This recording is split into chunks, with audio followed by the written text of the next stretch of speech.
La femme, c'est presque la mémoire universelle. La femme, c'est une énergie personnalisée.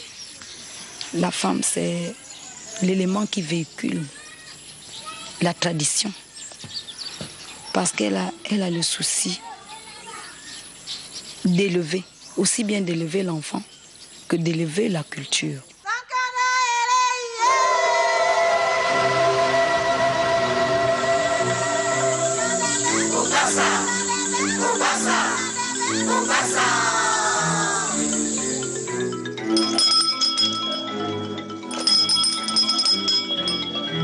Chien, mademoiselle Emmanuel, bon cœur, petit chien pas pressé, appelle la banque de ma vie. Oui, Jean concours.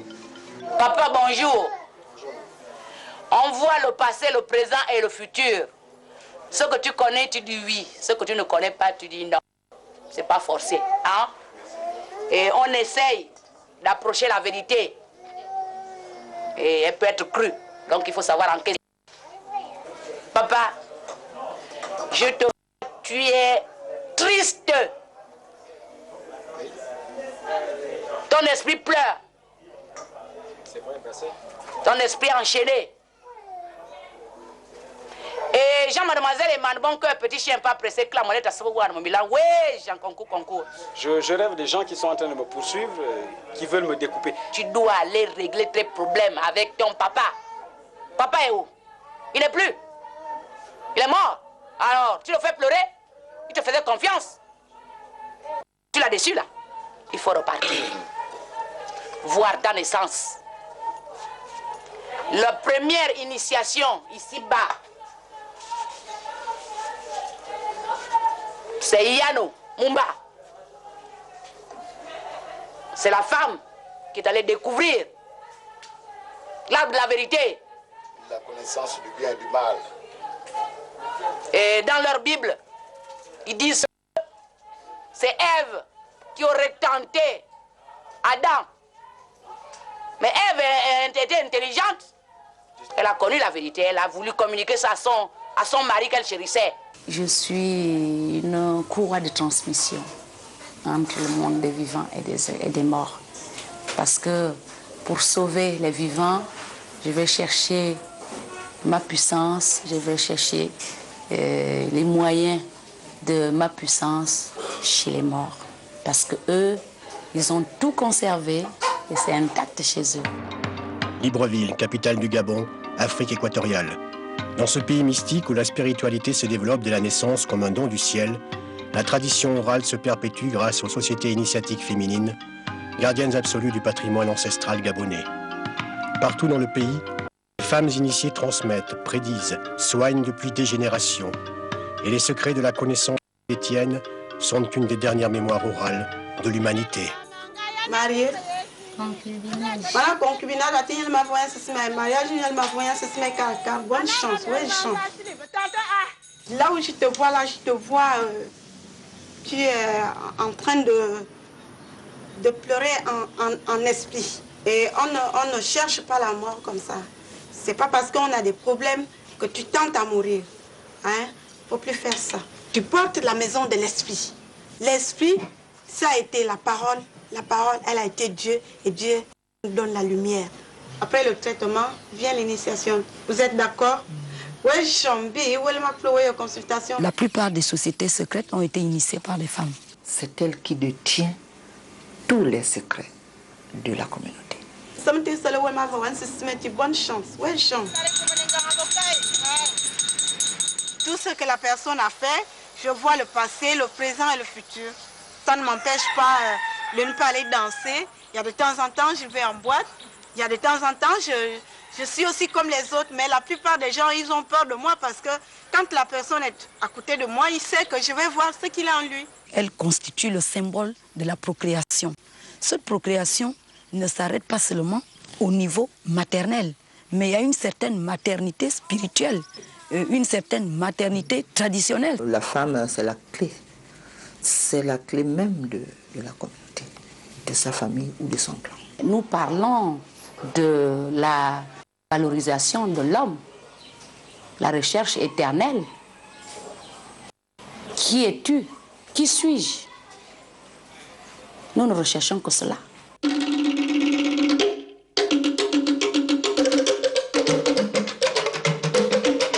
femmes que nous allons rencontrer détiennent chacune une parcelle de la tradition, car elles ont reçu un enseignement particulier basé essentiellement sur l'initiation.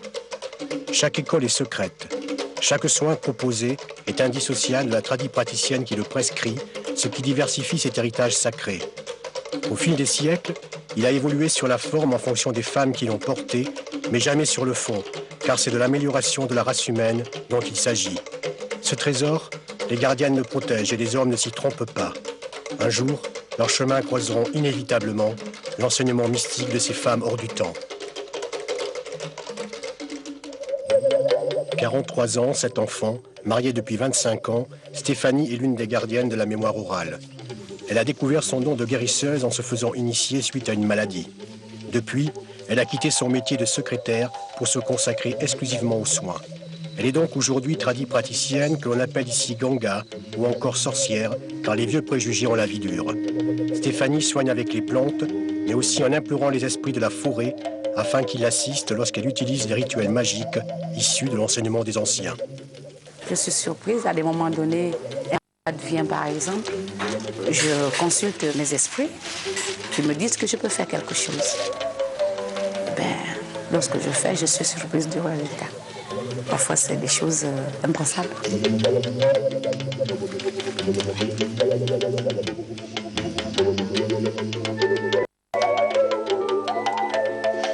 Au Gabon, l'initiation est la base de toute thérapeutique. Mais l'initiation fragilise la personne dans ses limites et il vaut mieux avoir évacué ses conflits internes avant de commencer. Stéphanie prépare donc des protections qui purifient l'esprit par le feu pour la jeune femme, par le sang scellé dans un coquillage pour le jeune garçon. Car ces deux malades sont atteints d'une maladie typiquement africaine, le vampirisme. Sortir un vampire, c'est aller dans le monde parallèle. Il y a deux côtés, le côté du bien et le côté du mal. Eux, ils vont du côté du mal pour essayer de vampiriser le plus de monde.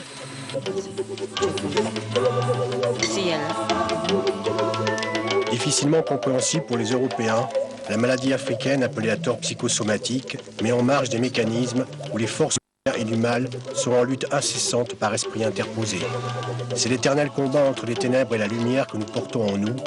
Et pour que le bien triomphe, Stéphanie doit avant tout protéger ses malades contre eux-mêmes. On me taxe de sorcière, mais je résous certains problèmes que la médecine occidentale a trouvé la solution. Elle est très généreuse. Avec elle, on n'a pas ce qui se passe dans notre temple, c'est-à-dire elle nous gronde devant les autres initiés ou bien se met à nous insulter, non. On parle avec elle comme si on s'adressait à une copine ou bien à un enfant. Vous voyez, elle s'est familiarisée avec nous, on est bien avec elle. C'est un héritage que l'on transmet et que l'on se transmet de mère en fille et de père en fils. Et notre génération a toujours voulu, par le contact avec les Européens, être plus européens que l'on est. Et parfois, notre tradition est en totale perdition. D'où la nécessité de perpétuer la tradition, en fait. Commun à toutes ces femmes, prêtresses de l'âme, c'est que rien ne les prédisposait au départ à être Ganga. Par contre, elles étaient toutes malades. Et en s'initiant pour trouver une solution à leurs problèmes, elles ont découvert la voie qu'elles suivent aujourd'hui. C'est le cas de Marthe, qui soigne ses semblables depuis plus de 30 ans. D'un âge indéterminé, elle pratique l'élique depuis 1960.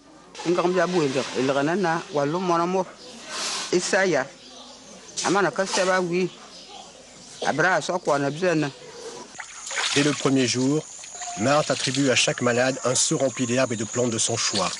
Tous les matins, il se lavera avec cette préparation aqueuse et il dormira sur une natte recouverte de ces mêmes plantes. Celles-ci ont le pouvoir d'amener le patient dans des rêves qui le renseigneront sur l'origine de sa maladie. L'élique dure 14 jours. Il est basé sur l'analyse de ses rêves que chaque malade raconte à Marthe tous les matins. Pour cela, 2 jours après son arrivée, c'est l'étape du Mesoso qui permet au malade de commencer véritablement son travail sur lui-même et de rentrer dans la confrérie des initiés, c'est-à-dire des bandits.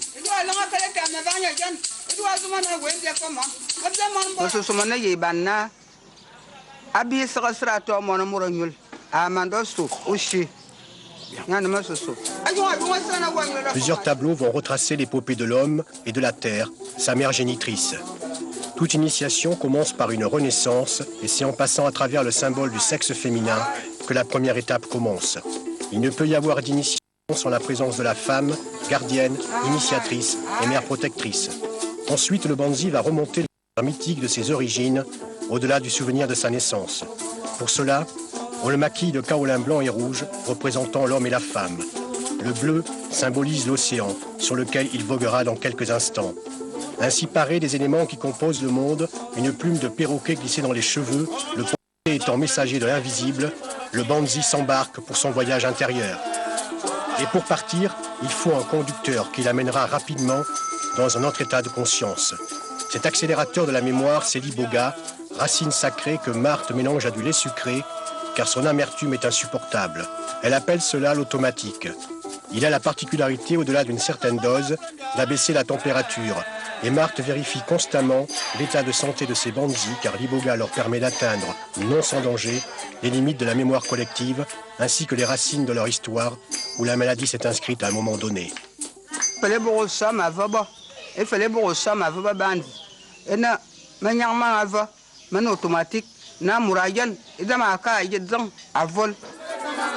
L'iboga, que l'on appelle également bois sacré, est un arbuste que l'on trouve uniquement au Gabon. Il est le lien qui unit toutes les sociétés initiatiques du pays. Il est l'arbre de vie permettant à l'homme noir de trouver les réponses qui le tentent. En cherchant le remède à sa maladie, l'initié rencontrera son qui suis-je et par là même son chemin de vie. Depuis des millénaires, nous ne faisons que respecter ce que nous avons trouvé et transmettre également à nos enfants ce que nous connaissons. La femme peut être le lien entre le visible et l'invisible. Ce que vous appelez visible, moi je l'appelle le monde irréel. Et ce que vous appelez invisible, pour moi c'est le monde réel. À mon niveau, je ne transmets pas grand-chose en fait. Ce que je fais, c'est que j'ouvre les portes de la connaissance.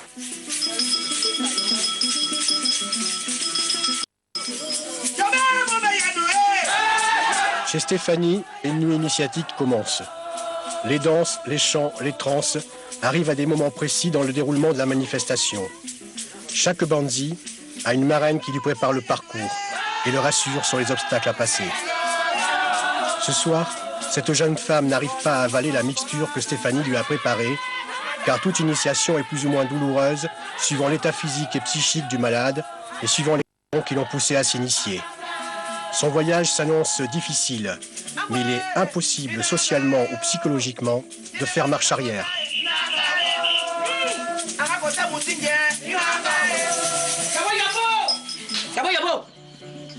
Pas me faire durer là. Bon, on va la marrer. On te marre?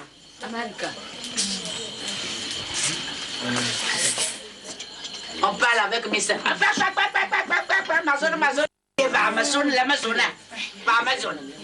Yabo, yabo! Oh! Comment? Aval! On va t'attacher, hein? C'est lui, on t'attache.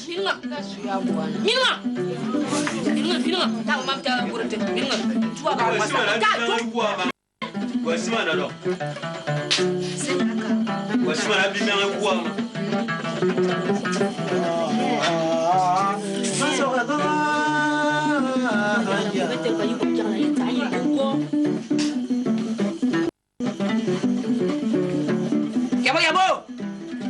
Aval, piou, piou, piou. Voilà. J'ai pas toute la nuit devant moi là. On est en retard là. Ils sont où? Donc, ils viennent de partir là, ils étaient pleins. Ah, c'est quoi? La mouche c'est quoi? C'est au caca, c'est la mort. Quand tu es cadavre. Donc on ne blague pas, hein? Quand on vous demande quelque chose, il faut donner. Fais-la s'asseoir. Tu l'as fait asseoir sur toi. Hop.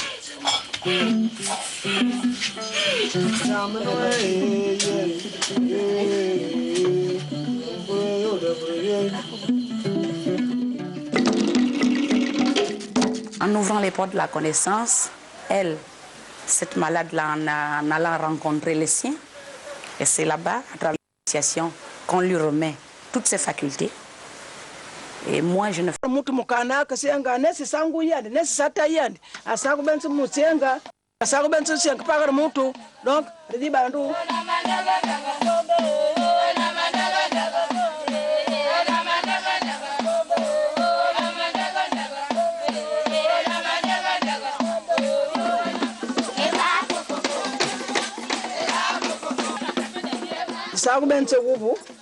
parce que qui est sur rega digubanga ka digwana continue ka mondo no mondo yetu wandi lugufu juska bogo tsimene bulongo ndiaro monyo turabana monyo turabana sisi ndivunde tura monyo turabana kufu kwa turabana na kufu na monyo turabana sabenzi sisa.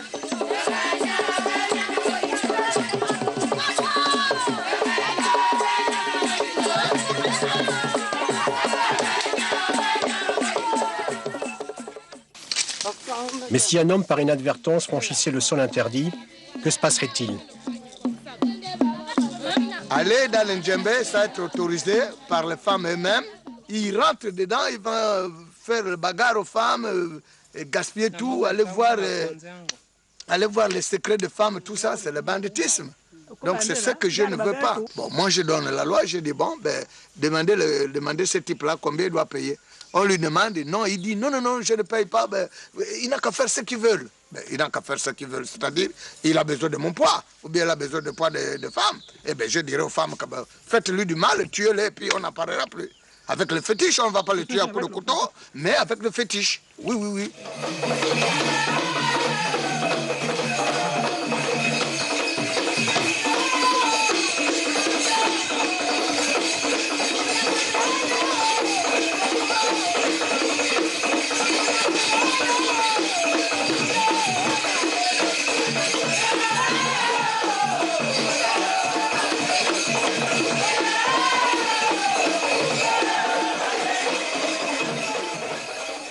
On n'a pas la prétention de le dire tout haut, mais nous savons que c'est tout bas. Nous pouvons dire que dans les sociétés, la base, c'est la femme. Elle est gardienne de la maison, c'est-à-dire par son mariage. Elle quitte sa famille et va dans une autre. Donc, elle a ce transfert parental de sa famille à la famille du mari. Elle est donc, en même temps, joue le rôle de mère, d'épouse et de gardienne de tradition.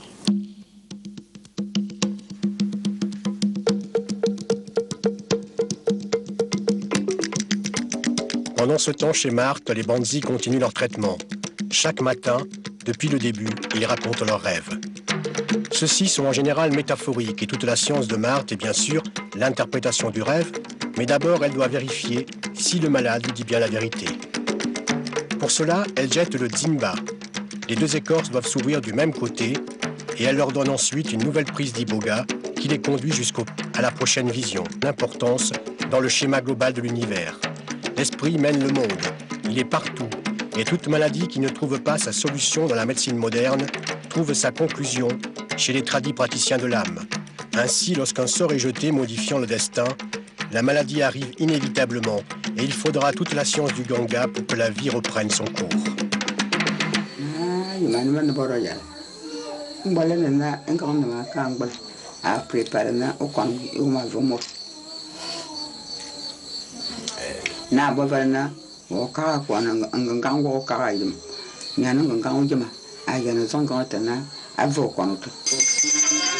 Vendredi soir, cette cérémonie est considérée comme une fête, car les bandits rentrent enfin chez eux, sous-entendu le voyage se termine et leur esprit rentre au port.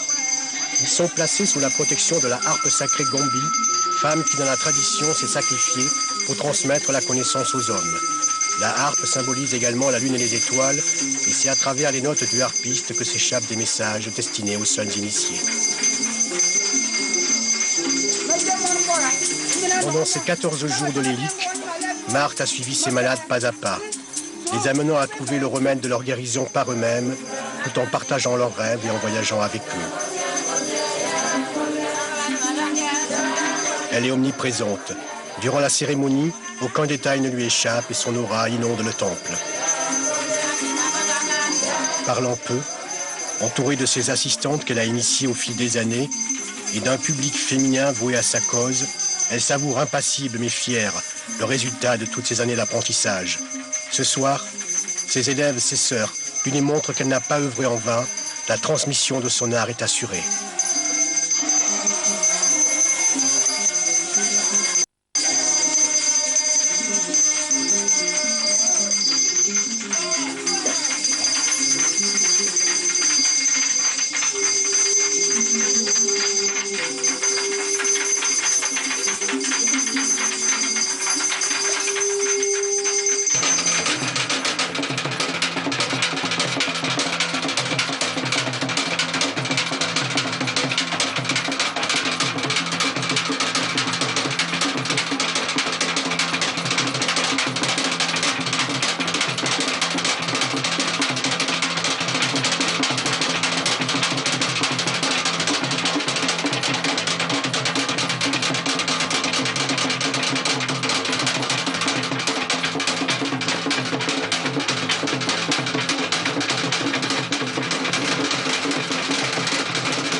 On veut exaucer anesthésie générale. Je suis partie à 20 ans à peu près, quand j'ai eu mon bac.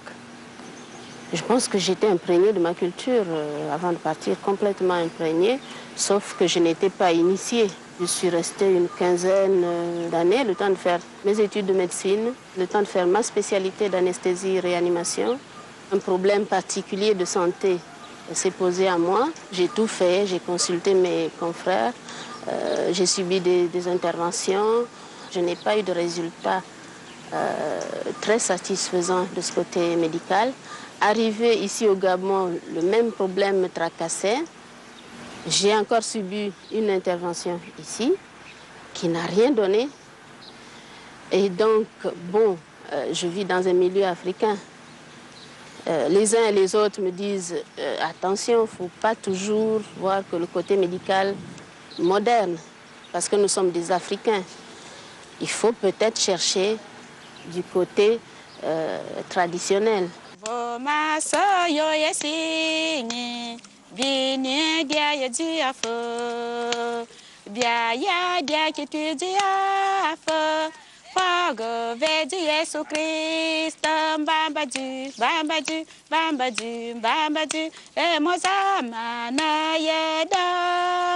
Bambadu, bambadu, bambadu. Veuillez sous Emmanuel. Ça ne peut pas le brûler parce que ça a un but. C'est pour chasser les mauvais esprits. Si ça brûle, c'est que la personne est vraiment bien malade, il est vraiment bien impur. J'ai été amenée, malgré moi, à consulter ce qu'on appelle l'enganga chez nous. Je ne vous le cache pas, je suis médecin, certes, mais j'ai bu des décoctions, j'ai subi certains traitements. On se rend compte qu'on ne peut pas vivre de la même manière en France ou aux États-Unis. On vit dans son pays avec la société et c'est à nous de nous intégrer. Nous sommes chez Madeleine, dans la banlieue de Libreville. Elle aussi pratique l'hélique, avec toujours les mêmes principes. Leur nourriture, c'est les médicaments. Là où ils dorment, c'est les médicaments. L'osso, c'est les médicaments. Et quand il dort, il est dans ses médicaments, il voyage. Il y a toutefois une différence avec le travail de Marthe. Chez Madeleine, les visions qui passent essentiellement par les plantes doivent permettre aux malades de rencontrer leur Bombayano. Et pour cela, la phytothérapie mélangée au rite mystique donne apparemment de bons résultats. Mais tout dépend, il faut le dire, du charisme et de la personnalité de la gardienne des traditions. Celle-ci attribue à la plante une double fonction, soigner le corps et l'esprit, et révéler à l'homme que cette notion intime et floue qu'il porte en lui se nomme sacré.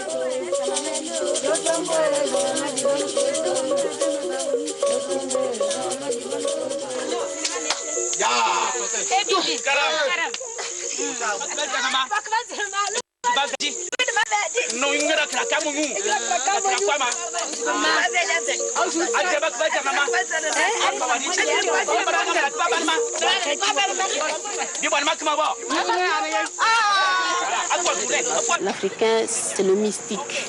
Si je vous dis certaines choses, je vais paraître ridicule aux yeux des Européens. Parce qu'ils ne perçoivent pas, ils ne peuvent pas.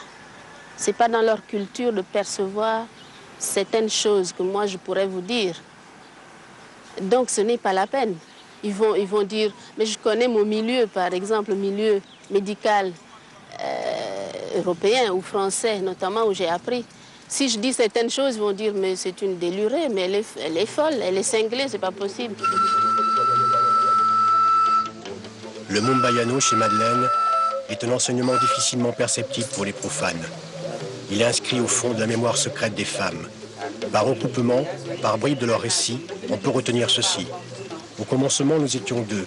À chaque naissance, notre double contenu dans le placenta nous précède, nous guide et nous suit durant toute la vie.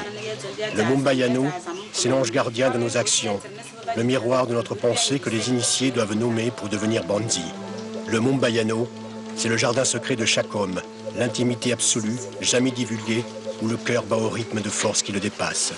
Si quelqu'un ne me parle pas d'abord son Mumbayano, il peut même faire là 1 mois, 2 mois. Oui, ça dépend de leur confession, parce que tu ne peux pas rencontrer ton Mumbayano quand tu n'es pas bien pur. Je ne peux pas expliquer parce que mes malades sont là.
Avant l'arrivée de la médecine moderne, ben on se soignait.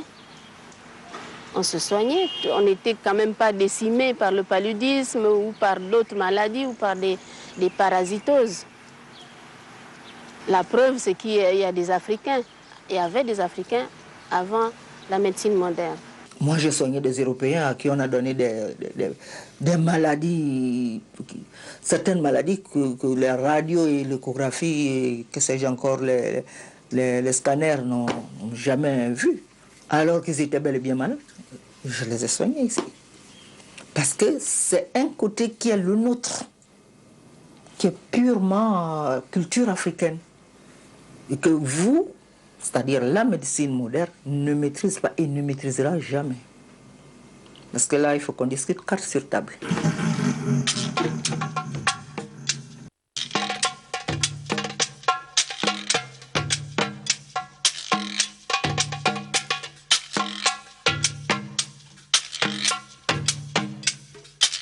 La rencontre avec Madame Regueneau nous amène dans un autre cadre, une autre atmosphère.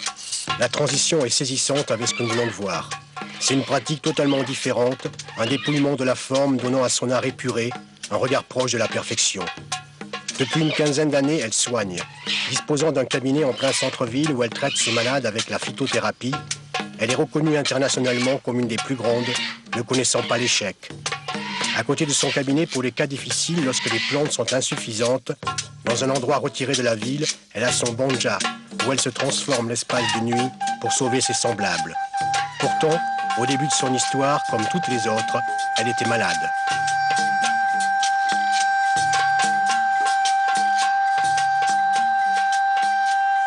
Je suis enseignante de formation. Et j'étais loin de penser qu'un jour, je pouvais traiter avec les plantes. Je me suis retrouvée malade. J'ai souffert pendant, disons, plus de 4 mois de violents maux de tête. Je suis allée en France me faire soigner. On m'a passé ce scanner. Je suis revenue comme je suis partie. Je suis rentrée et j'ai continué à me passer des journées dans ma chambre à coucher. C'est de là qu'un esprit a dit que c'est lui qui était à la base de ma maladie. Et c'est ainsi qu'on a procédé à une seconde initiation. Et on a fait tout ce que cet esprit a demandé.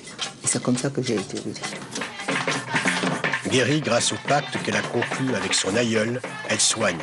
Et petit à petit développe ses dons, ce qui l'amène aujourd'hui à traiter jour et nuit des malades qui viennent de partout. Cette nuit, le cas de cette dame doit trouver son moment. L'histoire est simple, quoique peu ordinaire. Cela fait 4 ans qu'elle a perdu le sommeil, car un esprit vient chaque nuit la perturber et lui faire l'amour. Bien sûr, en Europe, cela prête à sourire, et pourtant, cette dame souffre réellement. Son mari, un personnage important, l'a fait examiner dans plusieurs hôpitaux, en France et au Gabon. Les résultats furent toujours négatifs.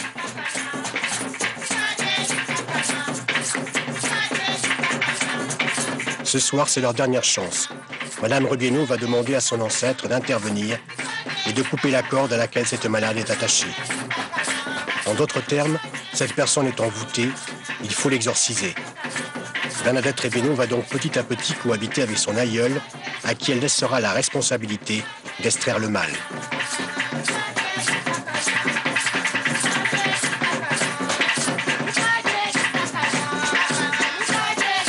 Mais pour l'instant, avec une corde spéciale, Bernadette examine sa patiente et cherche les blocages où l'esprit néfaste s'est dissimulé.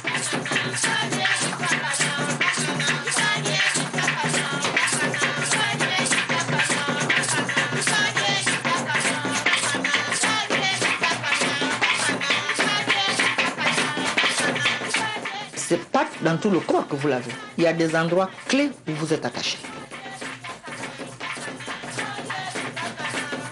Je suis obligée de faire appel à mon maître, si je peux l'appeler ainsi, et c'est dans son domaine, à lui, que tout se passe. Parce qu'ici, on peut tout faire, il ne viendra pas.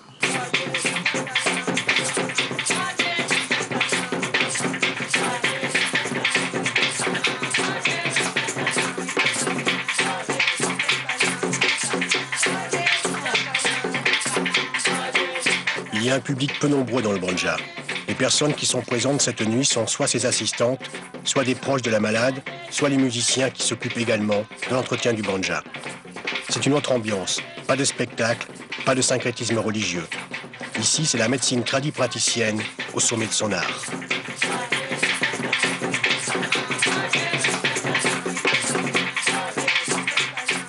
Il y a une différence entre la religion et l'initiation, c'est-à-dire la tradition. La religion nous a été importée, mais en nous important la religion, chaque race, chaque communauté, pour parler du Gabon, connaissait déjà l'existence de Dieu. Chacun, au départ, a pensé à cette existence suprême. En ce qui me concerne, il y a un temps pour me recueillir dans une église pour ma religion, et il y a un temps pour être au Banja, pour soigner.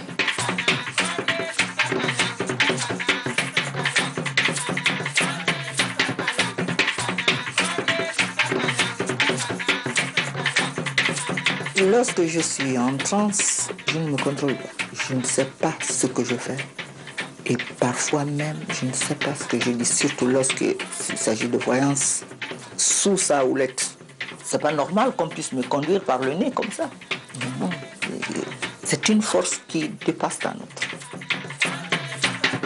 On le remet dans l'état actuel, c'est-à-dire tel qu'il est envoûté, si j'ose employer ce terme, pour ensuite la détacher au moment où le fameux esprit viendra faire son travail. Il le trouve à l'état actuel de fait, c'est-à-dire une personne attachée qui a une corde, qui a un mal, et qui a un esprit inusible. Ensuite arrive la partie difficile où il va falloir extraire le mal réellement. Et ce n'est pas sous mon contrôle que ça se fait. C'est là où je suis absente.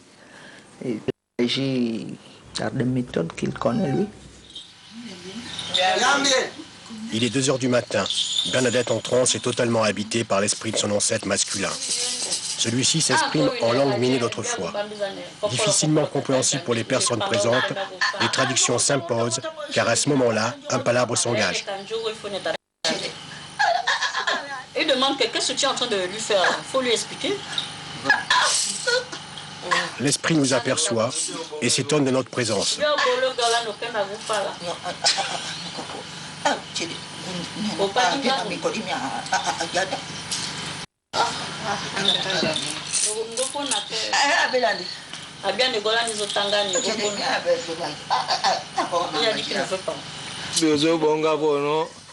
Willy, notre ingénieur du son, lui explique que nous sommes là pour garder la mémoire de la tradition.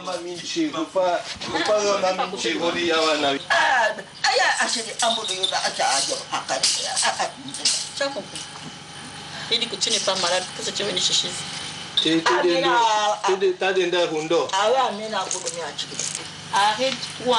L'esprit n'a pas l'air convaincu et dans un premier temps refuse que nous filmions. Il a dit qu'il ne veut pas. Pendant qu'il traite la dame de filmer. C'est-à-dire que pendant qu'il parle de ces problèmes, il ne veut pas que vous filmiez. Puis, après une explication plus approfondie de Willy, nous filmons mais nous coupons le son.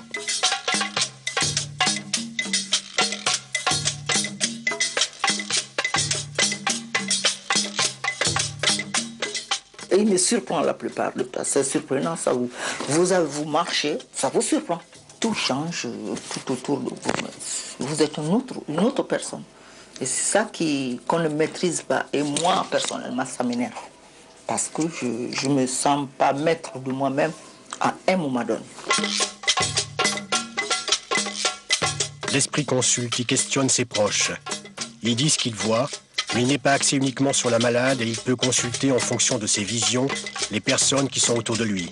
C'est direct, sans artifice, la mise à nu est publique et l'humilité de mise.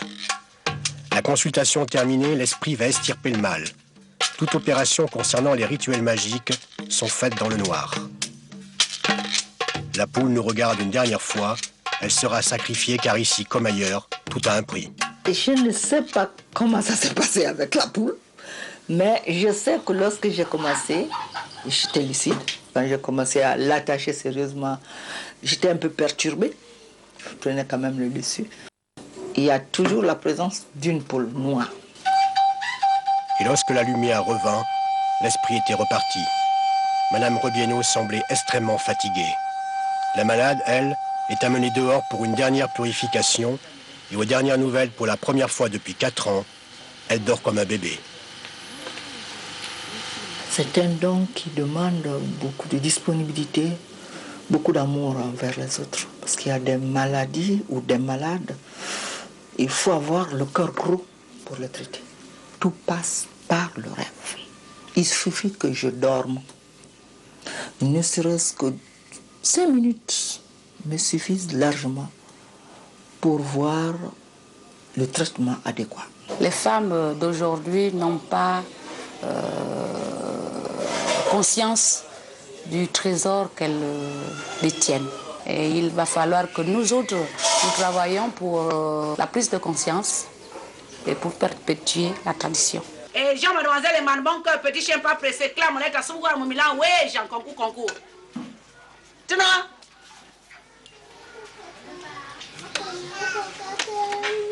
Tu as remarqué que depuis que tu es venu ici, hein, tu dors. Parce que ici, tu es en protection, tu as la protection des esprits qui sont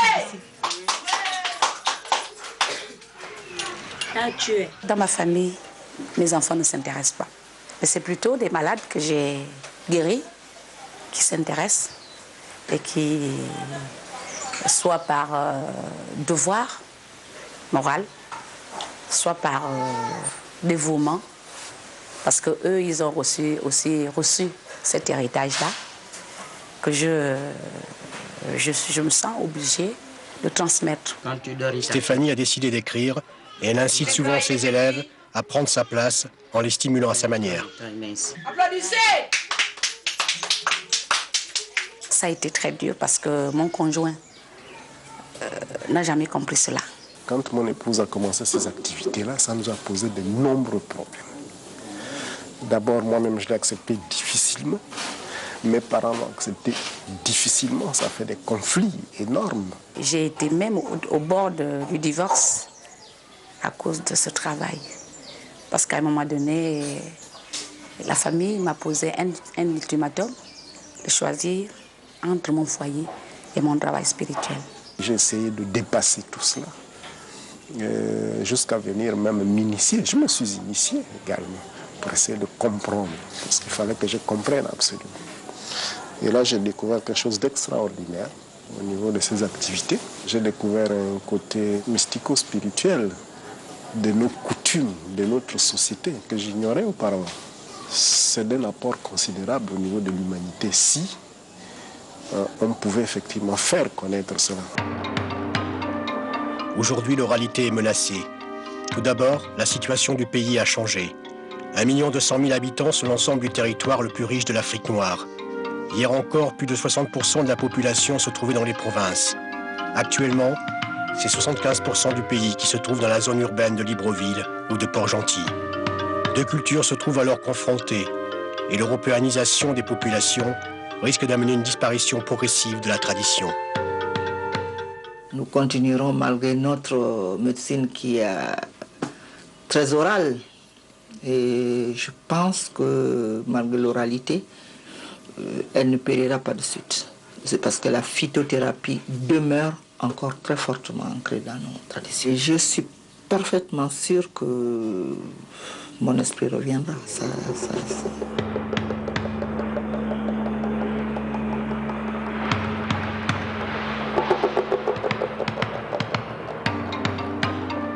Jeannette et ses sœurs du djembé, Marthe qui voyage à l'intérieur de nos rêves, Stéphanie qui trace un pont entre les rives de la conscience, Madeleine et son Mumbayano, Bernadette et son art ancestral de la guérison sont des femmes très différentes les unes des autres, mais elles ont toutes le même souci.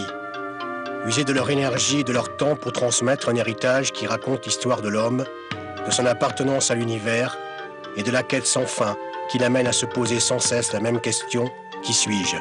Ces femmes nous offrent depuis toujours la réponse à nos interrogations les plus personnelles grâce à l'initiation. Elles sont notre dernière mémoire, mais aussi notre futur immédiat, une chance de nous réconcilier avec nous-mêmes à l'aube du 3e millénaire, car elles détiennent pour un court instant encore un des derniers trésors de la richesse humaine. Là, vous me parlez quelque chose d'intéressant. Esprit, vous pouvez m'expliquer en France comment... De la conscience. C'est tout.